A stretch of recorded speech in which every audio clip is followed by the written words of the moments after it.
So a couple things on this slide. Number one, being from Madison, Wisconsin, we like to say the birthplace of satellite meteorology. Bill talked about Explorer 7 in 1959. Professor Vern Sumi from UW had an instrument on there that measured the heat budget of the Earth. So the first measurements of the Earth radiation doing that.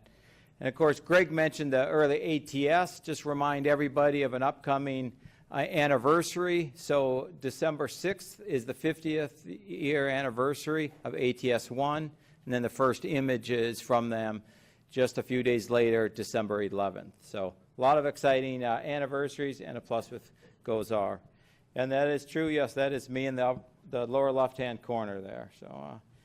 So thanks to a lot of people, but mostly thanks for you being on the front lines and getting the information out to people that need it. As was mentioned, I'll talk about ABI. I'll introduce that a little bit first with the advanced Himawari imager, or Japan's cousin, if you will, to ABI. So this was shown a couple times. Again, this is the end state. Once we get in and GOES-R is launched, becomes GOES-16, gets checked out, gets moved east or west. GOES-S gets launched, checked out, moves the opposite, and then that's the type of coverage that will get combined with GOES-East and West. So really looking forward to that. As I mentioned, this AHI, operational, an ABI-like instrument. So it was built by the same company in Fort Wayne, Indiana, that built the ABIs. So they've got 15 of the same 16 bands that we have in ABI. So they basically swapped out one for another. And of course, we've been able to use this data to get ready for the ABI data since it's so similar. So for example, so on the second column there, you can see their spectral bands. So they have, again, 16 bands with the addition of a 0.51, where on the ABI, if you look at the third column, has a 1.38 or a cirrus band that can give you very thin cirrus monitoring during the day. But again, 16 or 15 of the same 16 bands. So again, this is, be used for processing. Here's an example of a Typhoon. So in the different spectral bands, as it loops through the 3 visible bands they have 3 near IR or near visible bands, if you will. Then you get into the infrared bands, 4 micron. They've got 3 water vapor bands, similar to the ABI, a 8.5 for phase, an ozone-sensitive band, and then 3 atmospheric window bands, similar to the imager band 4 that we have today. So again, we've gotten this data, been able to process it through as a risk reduction for ABI. So the takeaway message, though, for the advanced baseline imager, all you have to remember is improved. Improved, improved, improved. Spectral, which means it's got more spectral bands. Spatial, we can, the smaller scale features we can now resolve. And temporal, as was mentioned, approximately 5 times better coverage rate with the ABI. And that's right, that's me. There I'm explaining how big these satellites really are. And all this, of course, is folded up on that rocket, so pretty amazing. So as you know, today we've got 1 visible band on the GOES. Actually, it's not even calibrated on orbit. That'll change with ABI. So the ABI, again, we've got 2 visible bands, one centered at 0.47, so that's more sensitive to aerosols than the traditional visible band that we have. Then we have, again, 4 near IR bands, or you could think of it as near visible, but now we can start to study things like vegetative health, monitoring cirrus, the cloud top phase. Is the cloud glaciated yet? Is it water? Is it ice? Or cloud particle size? So there, again, you can see just that factor of 6 improvement of more spectral bands. Fourth column, you can also see the spatial resolution. So that's at the subpoint if the satellite's looking directly down. So the easy way to remember it is the odd bands, 1, 3, and 5, have the 1 kilometer spatial resolution, where the traditional visible band at 0.64 has the finer resolution, or 0.5 kilometer, resolution at the subpoint. So that's it on the visible side. In the IR, similar chart on the infrared. As you know, we've got 4 infrared bands on today's imagers, represented by the locations of the stars. So again, still a 4 micron for fires, fogs, atmospheric motion vector winds, etc. 3 water vapor bands to give you 3 levels of motion in the atmosphere. Band 10, or the 7.3 band, has been customized to be more sensitive to SO2 associated with volcanic eruptions. So again, that's increased aviation safety. Apparently people don't like to fly their planes into clouds with volcanic ash in it. So ozone sensitive band, 3 window bands, so the most transparent to see surface features, varying level of sensitivity to moisture. And similar like today's imager band 6, or band sensitive to CO2 for cloud property determinations. So what does it look like pictorial? So here's a representation of the 5 bands we have today. And that's fine, these are good. 1 visible, 4 IR. You know, the shortwave IR, 1 water vapor, a window, and a 13.3. But again, ABI fills that in. We go from the 5 to the 16 bands. So now we have the 2 visible bands, the 4 near IR bands, and then the 10 infrared. So again, spectrally, you're going from this to that. And again, these images are computer generated or simulated images where they represent what the ABI will show us. What does that look like spectrally? So we have, again, 2 visible bands, so those are represented on the top panel. You can see 1 centered in the blue part of the visible spectrum and 1 centered in the red. Then we have, again, our 4 near IR ones. The curve here is transmittance. So for example, if you look at band 4, the transmittance is very low, so that blocks out signal from the surface, so you can see upper level features, whereas something like a 1.6 with high transmittances can see things on the surface, for example, snow. Again, just a lot more information that can either be used directly in the form of imagery or used in derived or level 2 products. So that was on the visible near IR side. Now on the IR side. So the blue is the spectral response, which, you know, where the instrument will collect radiation for the 10 infrared bands. The black line is a Earth emitted spectra, if you will. So that's how the Earth is emitting, and then the blue is what is being captured from the ABI. So again, 4 microns, the shortest wavelength band, the 3 water vapor bands along the top there. And so again, it's this type of information that can be used either in the imagery format or in a derived format.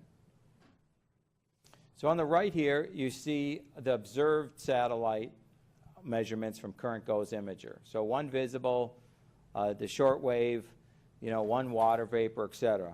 That's good, but on the left you see, again, computer simulated what we're going to get from ABI. So the 0.47 is good for aerosols, clouds, vegetation, upper level cirrus, snow, particle size, fires, water vapor, mid-level water vapor, SO2, cloud phase, ozone, clean window, traditional window, dirty window, and 13.3 CO2. So you can all now do that too as well, so that's good. So what about scan modes?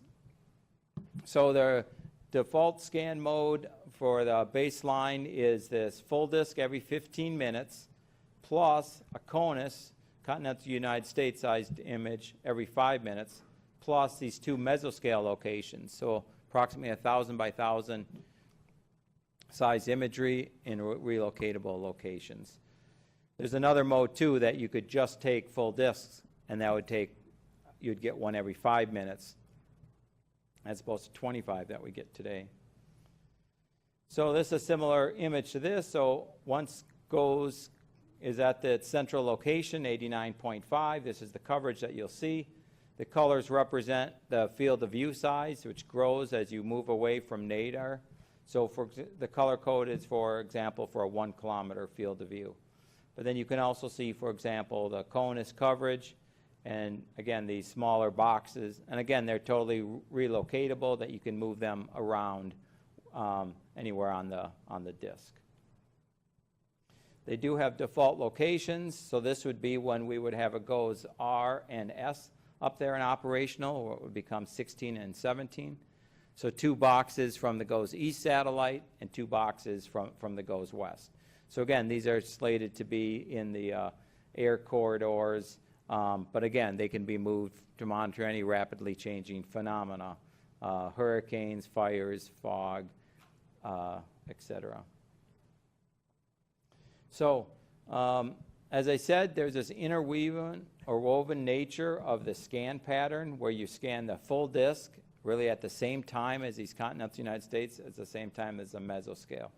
So this movie shows that concept. The images kind of gray out as time passes. But so you can get the idea here, as it's basically 2 swaths to build one of these mesoscale frames. And you can see now it's interleaved with by doing the, full disk, CONUS, mesoscale, full disk, CONUS.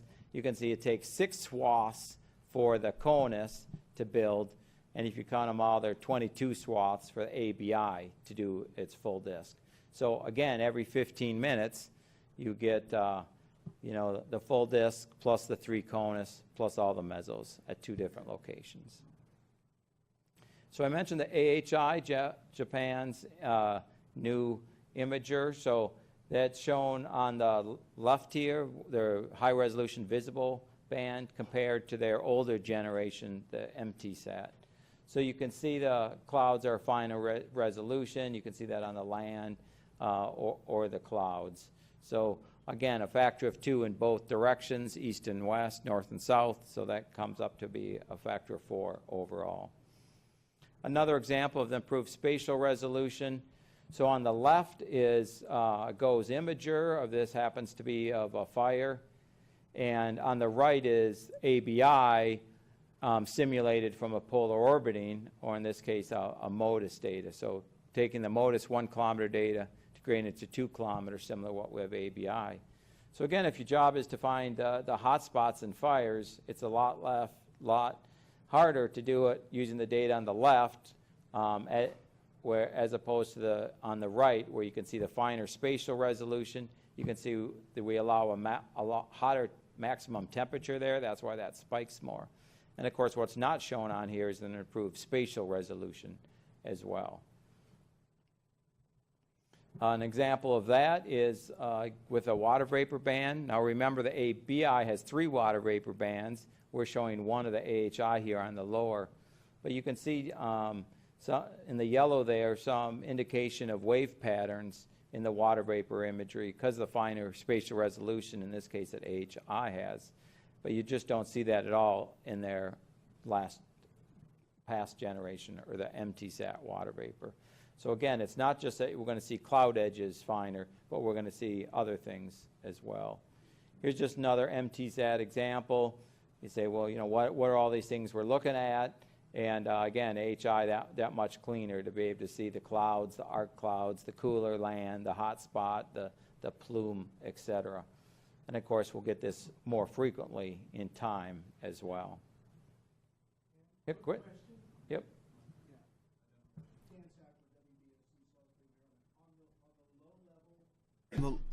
Dan Satterfield, WBOC in Maryland. On the lowest level water vapor channel, what are we looking at in hectopascals, millibars here? Yep. So the question was, what pressure level are you looking at in the atmosphere? And of course, it varies. When you in the cloudy scenes, you're both seeing just the top of the cloud. The clear, you're probably getting down to something like 480 hectopascals, something like that, depending on the temperature and the moisture structure or whatever. But yeah, you really get a good separation there between the 3 water vapor channels. But you're right, the 7.3, that's not the one we're looking at here. We'll peak the lowest in the atmosphere. And let's see, okay. Another example of improved spatial resolution. So here's current GOES showing a cloud top. And what's plotted on here is turbulence reports from aircraft. And that's good. Again, taking MODIS data, degrading to what ABI will see, and then you can get this idea of the there we go. You know, some of these wave phenomena here. Now, are those associated with that turbulence? Well, we'll find out. But again, with ABI, we have the capability to start investigating that. Where in the current goes, you just see, oh, it's just a cold cloud. With the ABI, you can start to get some of these finer scale features associated, you know, these wave phenomena. So it's not just looking at the same things with finer resolutions, but it's being able to see new things as well. So as I mentioned, approximately 5 times faster coverage, 4 times finer spatial resolution, and 3 times more spectral bands. So again, if you take everything good that we do with the current GOES imager, and it's that red box, ABI is that yellow box. And what's behind me there is actually the GOES S imager in outside Denver, Colorado. So there's been a lot of work to prepare for the ABI, and part of that has been doing these simulated images, and then the data is run through the ground system. So here, for example, are the 16 bands of the ABI, computer generated, and run through the operational ground system, including sending it out over, in this case, NOAA port, and being received in an AWIPS environment to test out what they'll look like for the National Weather Service. So again, you know, this is at the right cadence, the right temporal resolution, the right spatial resolution, bit depth, etc., to be able to show what you're going to get for true end-to-end testing. So I mentioned we have the GOES, we have this 1-minute data on ABI when we look at 2 locations. So in 2012, we said, well, we've got GOES 14 up there. It's a backup satellite. Can we put that into some rapid scan, super rapid scan for GOES-R and get some true 1-minute data? Of course, it's not ABI, all the spectral bands and all the spatial, but at least this. And the answer was yes. So this loop is actually over just a half an hour. So that's when we might sometimes today be taking a full disk and you'd only get 1 image, as opposed to all the images that we got here with a simulation of the temporal capability of ABI. That was so successful in 2012, they let us do it again in parts of 2013, 14, 15, and 16, actually 3 different time periods. So we were able to collect different phenomena each of those times. Again, as Dave was saying, you know, it ended up on my desk to say, okay, there's hurricanes and convection and fog and fires. Which are we going to look at today? And our motto is didn't want to make anybody too happy, so we kind of moved it around. So 2012, Hurricane Sandy. We actually had 6 days of 1-minute data as it moved up the East Coast. This is just showing small of that time period. But what's showing here is the ABI-like time on the left versus what you get operationally from the GOES today. So, and again, that GOES today is good, but you know, if you want to resolve the you know, what's happening inside the eye and pick up the starfish pattern, you know, when the overshooting tops are coming, etc., you really want the ABI. And again, ABI is going to be better than this because it's finer spatial resolution, more spectral bands. Another case over Wisconsin, the feeder bands here, the overshooting tops, a little hard to pick out some of the plumes, but again, you can just see the atmosphere being a fluid and the bubbling of it with GOES 14 1-minute data as opposed to what you get from our current operations. Another example, so visible on the top, along the long wave window or the IR on the bottom. I was stuck in O'Hare here for some reason at this time. But again, so you can see the overshooting tops, the plumes. In the infrared, you can see some of the structure of the cloud top do that again, but just how fast the line sets up, the overshoots, again, the enhanced V, et cetera, structure. So again, we'll get data like this routinely, not just experimentally. And again, we've been able to take this information and flow it through the National Weather Service and other users to better prepare for how we're going to use this data for GOES-R. Here's another case. If you like looking at snow every 1 minute in Colorado, this is the loop for you. It's also got a supercell for other people. You can see the plume here associated with the overshooting tops, the rapid cooling and the infrared temperature, very nice enhanced V here, and warm wake, possibly associated with severe weather. So again, ways to combine these bands to show them, to get people to get out of harm's way when they can see things are really, really happening. Of course, we'll be a better job of monitoring hurricanes. Here's a case of AHI monitoring a typhoon. So again, visible data on the top, IR on the bottom. But again, now this is 2.5 minute time resolution. So from the mesoscale, it'll actually be better than this for the ABI. And then that visible is so good to look at. We'll zoom in and just show the visible, but you can obviously see the starfish pattern in the center of the eye. You can see the wave emanating out, and then of course as it gets more lit by the setting sun there, you can see some of the other wave phenomena on top of the clouds. So again, get ready for this type data. It's just going to be just incredible. Question? Hey, Tim. Matt Safino, KGW Portland. When GOES-R becomes operational, when will images like that be available? I mean, will it be, near real time, or is there some processing that has to happen before we'll actually see it? Yep. There's really two stages. When we first get the data, it's not yet deemed to be beta readiness. So that data is just going to a small group of people. Then at beta readiness, then the ABI data will be populated in the GRB data stream. So it won't be operational, but it will be routinely available. And so that's something like 3 or 4 months after launch. As was mentioned, there's the 6-month checkout and then a 6 months extended validation.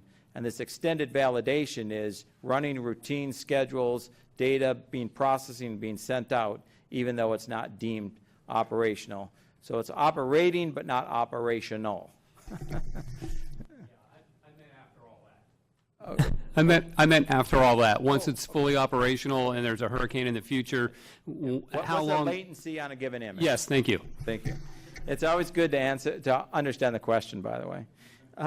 So yeah, the data is basically scanned as the video of the satellite said, sent down, calibrated, navigated, remapped, and then bounced back off to the satellite. And so for these rapid scans, it's within a minute that you'll be getting those images via the GRB direct broadcast. I think it's then a question as a broadcaster, do you have part of that feed? It goes through your vendors. I'm sure there's some extra latency there, but on the order of minutes is when you can see these the new images come down.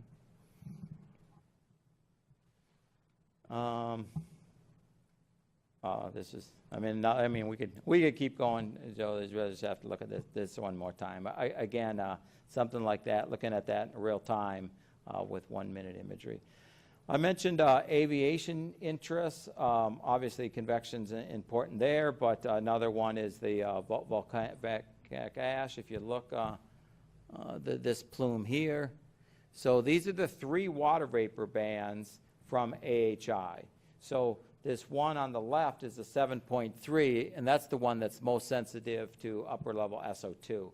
But so you're seeing that plume originate there, and then you can see how it's getting mixed up. And so again, a lot of part of the world they're just not monitoring for these fast-changing phenomena like volcanoes. So again, satellite really is the king to monitor that and being able to be assessed in the volcanic ash advisory centers, et cetera.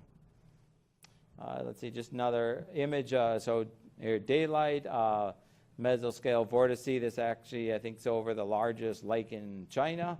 But again, you get the idea of the resolution type of data that we can look at with the with what will become the ABI.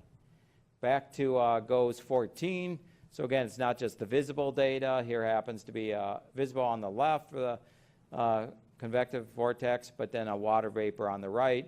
With ABI, you get all 16 of them. So if you're looking at the mesoscale data in 1 minute, you still get all 16 spectral bands. Of course, things aren't just for convection during the summer. Here's a case of lake effect snow shown from GOES 14 with the northwest flow. And of course, you can see the frozen lakes here.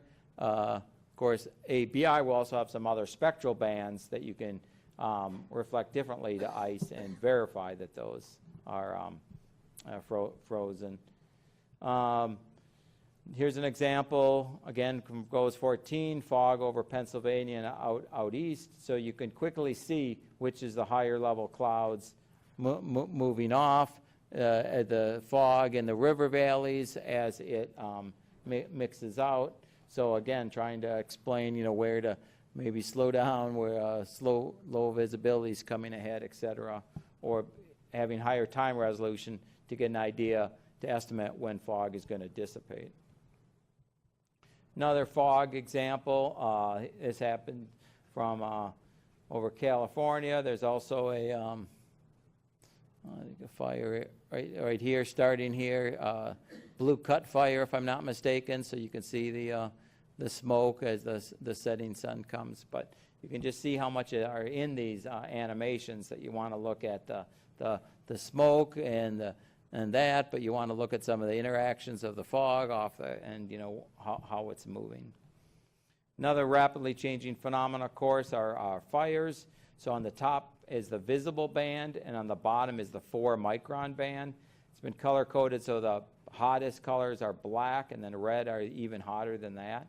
So again, you can see over time on some like 1 minute time resolution the fires and how they're growing towards the east, and then the visible data, you can see the smoke. There's the next day, smoke palm is even more clear without some of the clouds, but again, visible, so you can see the fires. Fires, sometimes they burn relatively constantly. Some, as you know, get a wind gust or whatever, they flare up. Again, that's why it's good to monitor them. There was a case with GOES 14 when they were looking at over Oklahoma, and the guys in the Weather Service office were tweeting out to the emergency managers, oh, by the way, there's a fire in this location, and they had first detection something like 60 or 70% of the time before anybody, that the emergency managers got a call from anybody on the ground. So that's pretty good surveillance. Here's another case from California Rim Fire.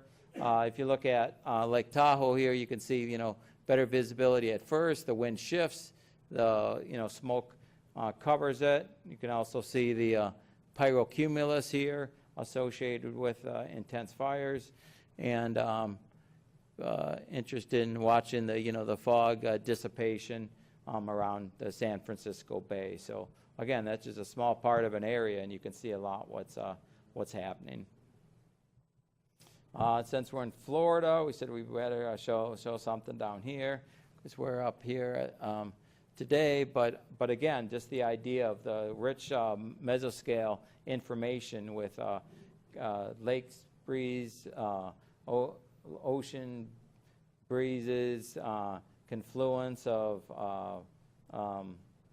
outflow boundaries, etc. I mean, this is the nature of the world we live in, and ABI will be able to, show us this routinely.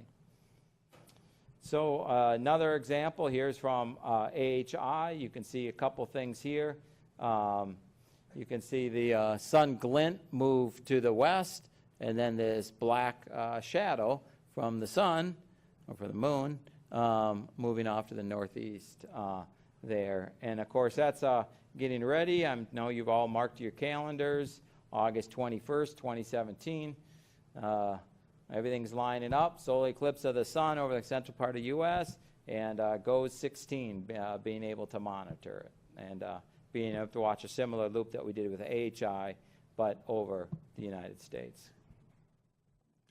So Japan just launched their second AHI recently, and we said, well, could we see that from their current AHI, or the one that's up there in space? And the answer is yes, you can. So here are the 16 bands. You can see it, in some of the plumes in the visible band, but it maybe comes out clear in, for example, this water vapor band. There's a before, boom, there's a hot spot, and then the plume afterwards. So again, this is, the type of information that we'll be able to monitor in the world.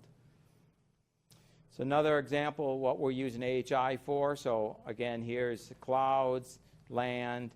Now this is all from the AHI data. So this is not using a base map that doesn't change. This is using the data itself. ABI does not have a green band that AHI does, but this loop was generated without that green band, basically using the information from a lookup table that was earlier derived. But it's this type of information or loops that one could be showing with the ABI data. So that was simulated green with actual data, and here's just another example of simulating the green band with simulated data, computer-generated data. So again, there's the idea that, as was mentioned, going from black and white to color. Of course, the ABI imagery is just the tip of the iceberg. What you can do then from that is derive a number of level 2 products, be it cloud phenomena, cloud phase, height, etc. You can derive, sea surface temperature, atmospheric motion vectors, land surface temperatures. This is the pictorial of all the baseline products on GOES-R, and of course there's a lot of capability after that. One example of an application, so they've taken the GOES-R algorithm for fog and low stratus and applied it to current GOES. And they were able to see, here comes the stratus towards Denver, and being able to get a prediction of when they were going to have to do a full ground stop, and got some other planes to not take off earlier to land there, and also use the satellite data to give them a better estimate of when the fog would dissipate. And again, that's using a GOES-R algorithm but applied to current GOES data, and it'll be better with the GOES-R. I mentioned simulated data run through and put into AWIPS, where here's examples of some of the level 2 products or derived products. So again, aerosols, cloud properties, rain rate, land surface temperature, sea surface temperature, snow mask, total precip of water, and stability indices, to name a few. Zooming in on one of these, and this shows the coverage from this, from a western coverage from 137 of the CONUS, which basically goes from Hawaii up. But again, this is a cloud top phase. Is it glaciated? Is it water, ice, etc.? Here's where we've combined that image in a grayscale with the colorized total precip of water generated from the ABI. So let's see, in summary. So first of all, as you know, the O in GOES is, GOES operational. So mission continuity is the key. 2 times the navigation improvement. There's also calibration improvements, which I didn't really talk about. 3 times the number of spectral bands, 4 times the spatial resolution, and 5 times the coverage rate. We've gotten some good examples of that with the GOES 14 special data.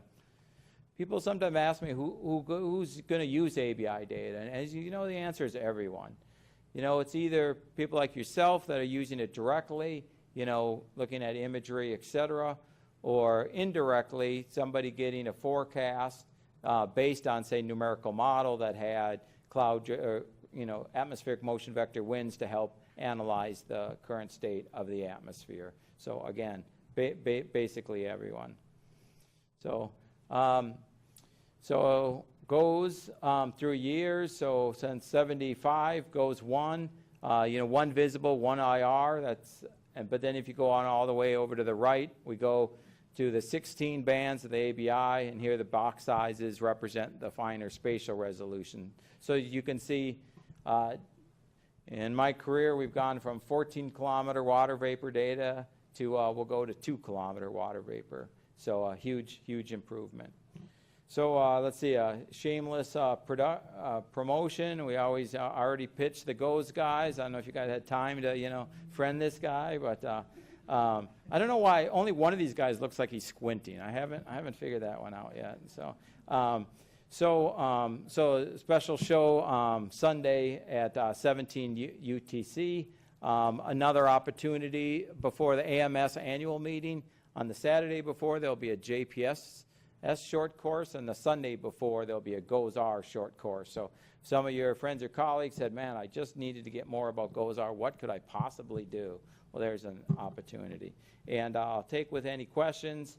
When I'm taking questions, I'll leave it with a 6-day loop of GOES 14, 1-minute data, Hurricane Sandy as it moves its way up the East Coast.